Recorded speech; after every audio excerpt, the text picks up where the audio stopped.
বেকার সমস্যা দূর হয় এবং উন্নয়নমূলক কাজে যেন দুর্নীতিমুক্ত থাকে, অত্যাচার, মামলা, মকদ্দমা এইসব যেন না হয়, কোনো প্রতিহিংসার রাজনীতি যেন না।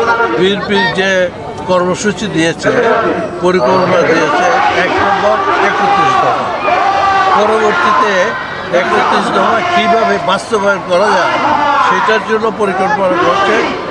আমাদের নির্বাচনী ইশতেহারে সেটা আসবে। কাজে আমরা যেসব প্রতিশ্রুতি দিচ্ছি তার মধ্যে অন্যতম হল বেকার সমস্যা দূর করা, কৃষকদের যাতে আরও সার কম দরে পাওয়া যায়, বেকার সমস্যা দূর হয় এবং উন্নয়নমূলক কাজে যেন দুর্নীতিমুক্ত থাকে, সব ক্ষেত্রে যেন দুর্নীতি না হয়। এবং আমরা চাই যে পাবলিক বা জনগণ খুশি থাকুক, আগের যে অত্যাচার, মামলা, মকদ্দমা এইসব যেন না হয়, কোনো প্রতিহিংসার রাজনীতি যেন না।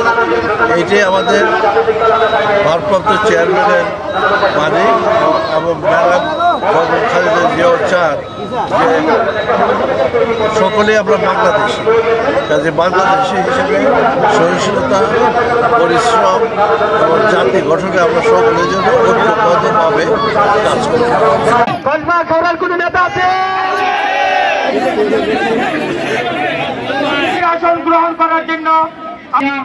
গানা থেকে শুরু করে অনেক খেলোয়াড় এসেছেন এই জায়গায়, এই সামনে থেকে নোয়াপাড়া জিগটিয়া আপনাদের প্রেডিকশনটা ভালো হবে, তাদের জন্য ইনশাআল্লাহ আকর্ষণীয় পুরস্কার রাখার চেষ্টা করব। আবারও আল্লাহ